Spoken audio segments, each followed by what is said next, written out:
Hello guys, welcome to my YouTube channel. Guys, आज के lecture में हम देखने वाले हैं कि नवीन राज्यों के उदय के बारे में। जैसे जो बंगाल, अवध और मराठा साम्राज्य, जाट साम्राज्य, सिख, ये सारे जो सेपरेट करके इनका उद्भव हुआ, वो किस प्रकार से हुआ, क्यों हुआ, इसी के बारे में आज हम पढ़ेंगे। लेकिन इसके पहले हम जान लेते हैं कि हमने प्रीवियस क्या पढ़ा है। तो प्रीवियस हमने जब मॉडर्न हिस्ट्री स्टार्ट किया तो उसमें क्या पढ़ा है? उसमें पढ़ा है भारत में यूरोपियों के आगमन के विषय में। इसके बाद पढ़ा है उत्तर मुगल कालीन, यानी उत्तर मुगल का जब पतन हुआ उस एरिया को हमने पढ़ा है। और सबसे ज़्यादा यूरोपीय जो कंपनियां थीं उनका विस्तार कहाँ पर हुआ? उत्तर मुगल कालीन टाइम पर। क्योंकि क्या था कि जो मतलब शासक थे उनमें थोड़ा सा ये कह लें कि उनके अंदर थोड़ा सी योग्यता कम होने के कारण कुछ प्रॉब्लम क्रिएट हुई। अब प्रॉब्लम जब क्रिएट हुई तो फिर क्या हुआ कि धीरे धीरे अंग्रेज़ों का आधिपत्य ज़्यादा होने लगा। हमने कल पढ़ा था मुगल काल के पतन के बारे में। अच्छा, मुगल काल के पतन में कुछ कारण थे जिसकी वजह से मुगल काल का पतन हुआ। तो उनमें हमने बात किया था कि जो उत्तराधिकारी थे वो अयोग्य थे, मीन्स उनके अंदर इतनी योग्यता नहीं थी कि वो पूरे शासन को अपने हाथ में ले सकें या पूरे शासन को अच्छी तरीके से संभाल सकें।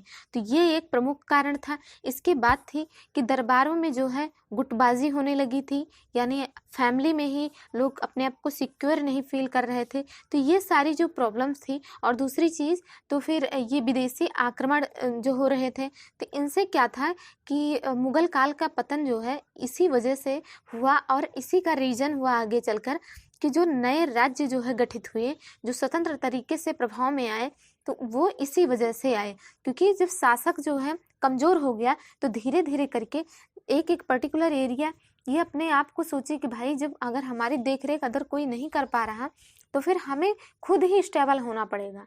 तो इसलिए यहाँ पर क्या हुआ कि अलग अलग राज्यों का गठन हो जाता है। तो अलग अलग राज्यों का जब गठन हो जाता है तो सबसे पहले हमारा आता है बंगाल, यानी हम सबसे पहले पढ़ेंगे बंगाल के विषय में। अच्छा, एक चीज़ और है कि जब ये कई राज्यों में गठित हो जाता है तो इसमें आता है बंगाल, अवध, और फिर इसमें जाट, मराठे, राजपूत, ये सारे सेपरेट अपना अपना साम्राज्य स्थापित कर लेते हैं, अपना अपना मीन्स अलग अलग क्षेत्र में अपने आप को फ्री फील कराते हैं। तो इस तरीके से हम स्टार्ट करेंगे बंगाल को। लेकिन इसमें जो सबसे शक्तिशाली उभर के आता है वो कौन सा आता है? वो आता है मराठा, यानी जो मराठे होते हैं वो सबसे शक्तिशाली इसमें स्वतंत्र राज्यों में होते हैं। अच्छा, स्वतंत्र राज्य का मतलब क्या हुआ? स्वतंत्र राज्य का मतलब ये हुआ कि जो जैसे पहले जो थे बंगाल के जो सूबेदार रहते थे, जो वहाँ शासन संभालते थे, वो क्या करते थे, मुगल शासकों को वो अपना इधर से लगान वगैरह ये सब वसूल करके उन्हें देते थे। लेकिन जब स्वतंत्र हो गए तो इनकी सारी जिम्मेदारी खुद की हो गई। अब इन्हें कहीं कुछ देना नहीं है, कहीं कोई प्रॉब्लम नहीं, मतलब अपने अपने एरिए के पूरे जो शासन है, शासन की डोर जो है वो इनके हाथ में चली गई। तो इसलिए सबसे पहले जो है जो बने मुर्शीद कुली खां, जिनको 1701 ये 1713 ईस्वी में बने हैं। मीन्स बंगाल के जो शासक हैं उन्होंने 1713 ईस्वी में बने हैं। लेकिन इसके पहले ही जो औरंगजेब थे, औरंगजेब ने मुर्शीद कुली खां को क्या बना दिया था? 1701 ईस्वी में ही इन्हें क्या बना दिया था बंगाल का सूबेदार, यानी बंगाल का ही इनको सूबेदार बना दिया था। अच्छा, बंगाल का सूबेदार जब बना दिया था, इसके बाद 1713 ईस्वी में फर्रुखसियर ने इनकी फिर से नियुक्ति की, और फिर 1717 ईस्वी में बंगाल के ये सूबेदार बन गए, पूरी तरीके से सूबेदार बन गए। और 1713 ईस्वी में देखिए यहाँ पर ये लिखा है कि 1713 ईस्वी में फर्रुखसियर ने सूबेदार बनाया। तो हम उतने ही स्टेटमेंट को देखेंगे जितने एग्जाम की दृष्टि से इम्पोर्टेंट हैं, तो इसलिए हम एग्जाम की दृष्टि से इम्पोर्टेंट ही देखते हुए चलेंगे। तो इसके बाद एक चीज़ और पूछा जाता है मुर्शीद कुली खां के बारे में कि किसने अपनी जो राजधानी थी उसे ढाका से मुर्शिदाबाद स्थानांतरित किया। तो किसने किया है इन्होंने? मुर्शीद कुली खां ने ढाका से मुर्शिदाबाद अपनी राजधानी जो है वो स्थानांतरित कर दिया। और क्यों किया ये भी रीज़न जो है आपको पता होना चाहिए। तो रीज़न ये था कि जो औरंगज़ेब के पोते थे अजीमुस्सान जो हैं वो औरंगज़ेब के पोते हैं, उनसे क्या हुआ कि कुछ मतभेद हो गया, जिसके कारण वो अपनी राजधानी को ढाका से मुर्शिदाबाद ट्रांसफ़र कर लेते हैं। और एक चीज़ है कि इनके समय में ही, मुर्शीद कुली खां के समय में ही क्या शुरू हुई, भूमि बंदोबस्त में इजारेदारी प्रथा। अच्छा, इजारेदारी प्रथा होता क्या है इसको जान लेते हैं। इजारेदारी प्रथा का मतलब ये हुआ कि जब जैसे कि किसी भी भूमि पर कहीं भी, जब किसी भी भूमि या किसी भी क्षेत्र में जो कृषि होती है, मीन्स जो है कृषि होती है, उस पर क्या करते हैं, पहले से ही पट्टे या कह लें लगान, ये पहले से ही निर्धारित हो जाते हैं। यानी कि आपको एक कॉन्ट्रैक्ट दे दिया जाता है, तो ये कॉन्ट्रैक्ट के थ्रू जो ये चीज़ें होती हैं तो उसे ही हम क्या कहेंगे, इजारेदारी व्यवस्था या इजारेदारी प्रथा। और एक चीज़ है कि मुर्शीद कुली खां को क्या कहा जाता है, कुलीन वर्ग का जनक। इम्पॉर्टेंट है, इसलिए ध्यान रखिएगा। मुर्शीद कुली खां को क्या कहा जाता है, कुलीन वर्ग का जनक। तो इसलिए जो है मुर्शीद कुली खां जो हैं वो 1727 ईस्वी में ये क्या करते हैं, इनकी 1726 ईस्वी में इनकी क्या होती है, मुर्शीद कुली खां की मृत्यु हो जाती है। मतलब ये मान के चलिए कि 27 लिखा है तो 27 ही होगा, 27 से 26 इन दोनों में। तो इस तरीके से इनकी जो कहानी है वो यहीं पर ख़त्म हो जाती है। और पुनः 1727 ईस्वी में सुजाउद्दीन, यानी कि जो इनके मुर्शीद कुली खां के ये क्या रहते हैं, मुर्शीद कुली खां के ये दामाद रहते हैं। ये देखिए हमने लिखा मुर्शीद कुली खां के दामाद रहते हैं। ये क्या करते हैं, सिंहासन पर सत्तारूढ़ होते हैं, यानी सिंहासन पर बैठते हैं 1727 ईस्वी में। और 1733 ईस्वी में इन्होंने बिहार का भी कार्यभार संभाल लिया। बंगाल के साथ साथ बिहार का भी कार्यभार इन्होंने 1733 ईस्वी में संभाला। अलीवर्दी खां को बिहार का क्या बनाया, नायाब सूबेदार इन्होंने बनाया। और इनके बारे में बस इतना ही है। इसके बाद आ जाते हैं सरफराज खां, यानी कि इनके बाद कौन आता है, इनके बाद इनका कौन आता है, पुत्र। इनके पुत्र आते हैं सरफराज खां। सरफराज खां जो हैं वो कब बैठते हैं सिंहासन पर, तो वो बैठते हैं 1739 ईस्वी में। और एक साल लगभग इन्होंने शासन किया 1740 तक। इसके बाद फिर नेक्स्ट आ जाते हैं और इन्होंने एक उपाधि ली थी। उपाधि का नाम क्या था, ये बहुत ही इंपॉर्टेंट है, ये क्वेश्चन पूछा भी जा सकता है। आलम उद्दौला हैदर जंग की उपाधि इन्होंने स्वयं के लिए ली थी। और अलीवर्दी खां ने इनकी जो है सरफराज खां की गिरिया में क्या कर दिया, इन्होंने हत्या कर दी। इनकी गिरिया में हत्या करने के कारण पुनः अलीवर्दी खां शासन में आ जाता है। जो है तब उन्होंने जैसे कि वो सूबेदार बने रहते हैं, बंगाल के, बिहार के नायब सूबेदार बने रहते हैं, तो फिर वो क्या करते हैं कि बंगाल के नवाब बन जाते हैं। दिल्ली का शासन जो है उस टाइम पे किसका था, मोहम्मद शाह का था। यानी जब सरफराज का समय था तो उस टाइम पे दिल्ली का शासन मोहम्मद शाह के हाथ में चल रहा था। मुगल शासक जो थे वो मोहम्मद शाह थे। जब अलीवर्दी खां ने इनकी जो है हत्या कर दी सरफराज खां की, इसके बाद वो स्वयं शासनारूढ़ हो गया 1740 ईस्वी में। और फिर 56 ईस्वी तक इसने जो है अपना कार्यभार संभाला। इसके बारे में ज़्यादा कुछ नहीं है, लेकिन इसने एक चीज़ कहा था कि यूरोपियों के बारे में जो कहा था, ये काफ़ी अच्छा स्टेटमेंट है जिससे जो है एग्ज़ाम में पूछे जा सकते हैं ये क्वेश्चन।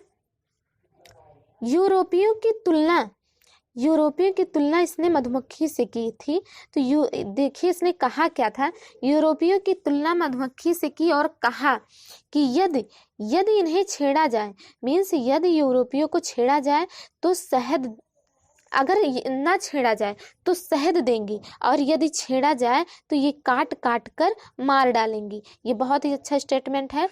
तो ऐसे क्वेश्चन में आ भी सकता है कि मीन्स किसने जो है यूरोपीय की तुलना मधुमक्खी से की थी, तो किसने किया था, अलीवर्दी खाने। तो नेक्स्ट देखते हैं हम, नेक्स्ट आते हैं सिराजुद्दौला। नेक्स्ट सिराजुद्दौला आते हैं। तो सिराजुद्दौला के बारे में आप काफ़ी कुछ जानेंगे। तो सिराजुद्दौला कब आते हैं? 1756 ईस्वी में। 1756 ईस्वी में सिराजुद्दौला आते हैं और फिर 1 साल तक ये रहते हैं और इनके टाइम पर कुछ जो है बड़े कारनामे हो जाते हैं सिराजुद्दौला के टाइम पर। तो चलिए हम उनको देखते हैं। तो आपको बस उतने ही स्टेटमेंट ध्यान में रखने हैं। देखिए, आपको यूपीएससी की आंसर राइटिंग नहीं करनी है कि आपको पूरी की पूरी स्टोरी पता हो, तो ऐसा नहीं करना है। आपको क्या है, जो स्टेटमेंट जो क्वेश्चन आते हैं एग्जाम में वही आपके लिए मस्ट हैं। तो इसलिए हमने उसी को ध्यान में रख के ये नोट्स प्रिपेयर किया है।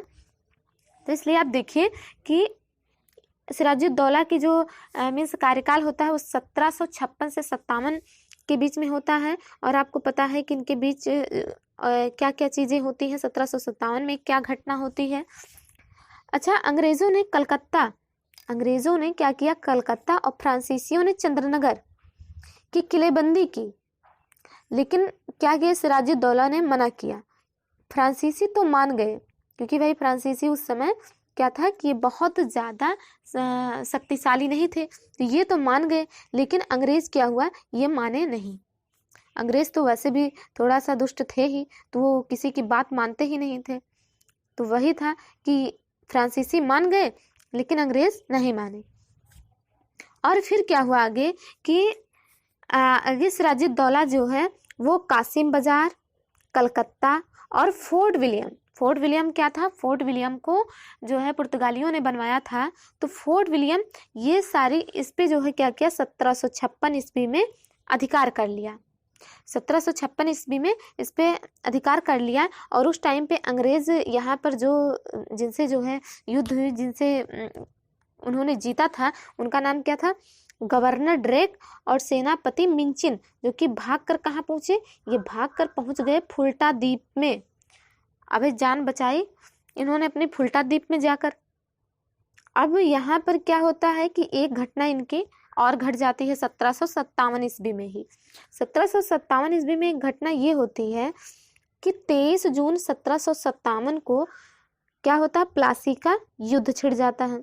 अब प्लासी के युद्ध में मीर मदान और मोहन लाल जो थे वो सिराजुद्दौला के साइड से रहते हैं, मीर मदान और मोहन लाल।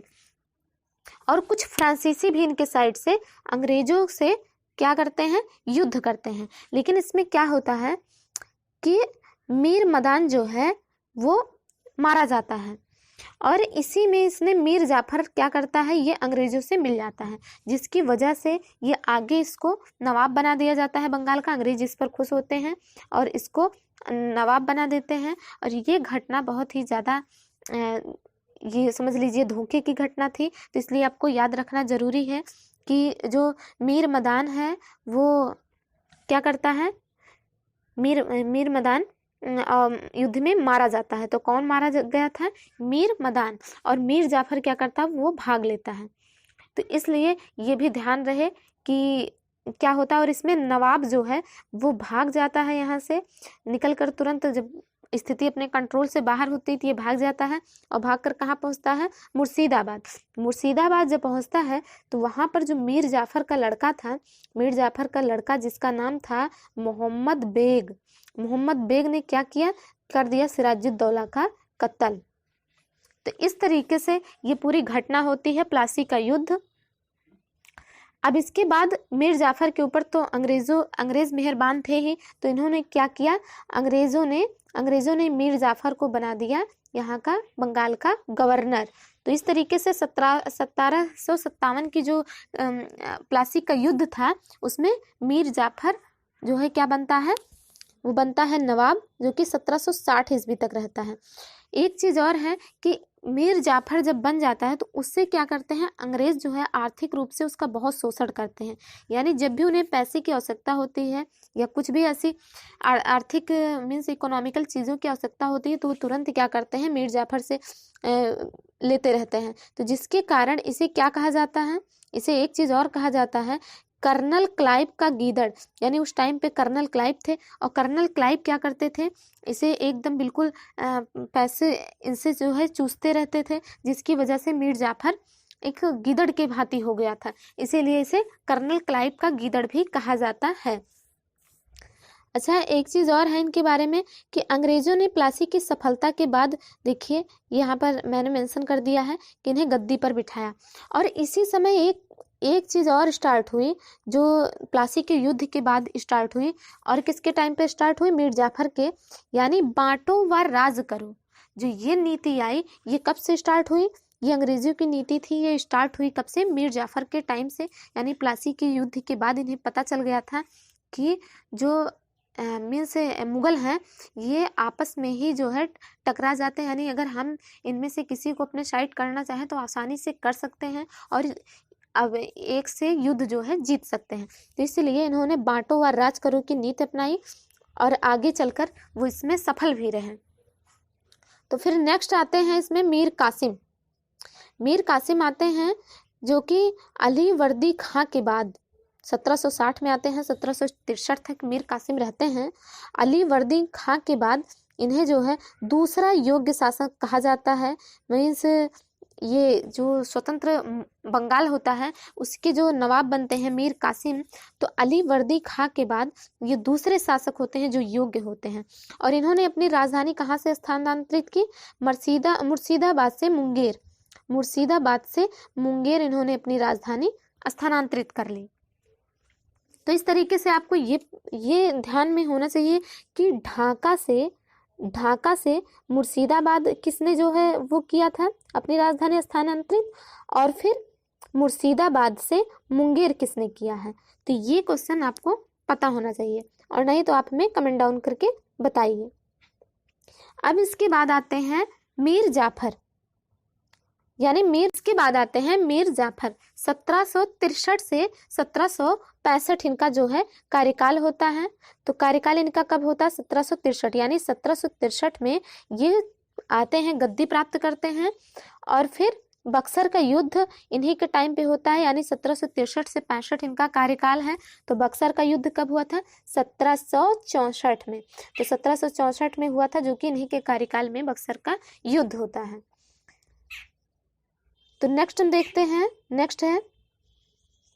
नेक्स्ट आते हैं इसके बाद निजामुद्दौला कब आते हैं, बक्सर का युद्ध होने के बाद, यानी 64 के बाद 65 में क्या आते हैं, निजामुद्दौला 1765 से 1766 तक ही रहते हैं। लेकिन इनके टाइम पर भी कुछ जो है घटनाएं हुई ऐसी, जैसे इलाहाबाद की जो प्रथम संधि हुई वो शाह आलम द्वितीय, यानी कि जो मुगल एम्परर थे शाह आलम द्वितीय, और किससे, शाह आलम द्वितीय से संधि पर हस्ताक्षर हुआ।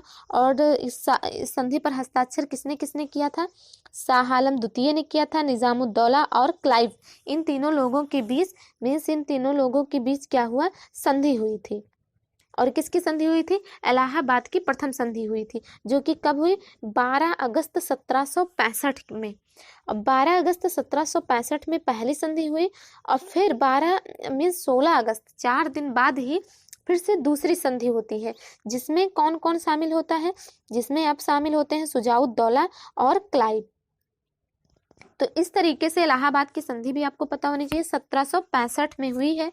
और उस टाइम पे शासन किसका था, उस टाइम पे मुगल एम्परर जो थे वो शाह आलम द्वितीय थे, और निजामुद्दौला उस टाइम पे मीन्स इनके वो शासन चल रही थी।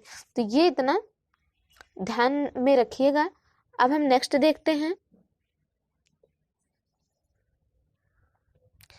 नेक्स्ट ये हमारा कि बंगाल का जो द्वैत शासन है तो वो कब से स्टार्ट होता है, मीर जाफर की हो जाती है जब मृत्यु, फिर निजामुद्दौला शासन में आ जाते हैं। इसके बाद एक संधि द्वारा कलकत्ता काउंसिल ने कंपनी की सुरक्षा अपने हाथ में ले ली, और फिर क्या होता है कि नवाब जो होते हैं, नवाब की सेना ही खत्म कर दी जाती है, यानी कि अब जो सुरक्षा का कार्य है वो कौन करेगा, अब वो करेगी कंपनी, कलकत्ता काउंसिल या फिर अब कंपनी करेगी। तो इससे क्या हुआ, जब अंग्रेजों के हाथ में चली गई सुरक्षा व्यवस्था तो क्या हो गए, शासक तो वैसे भी कमजोर हो गए।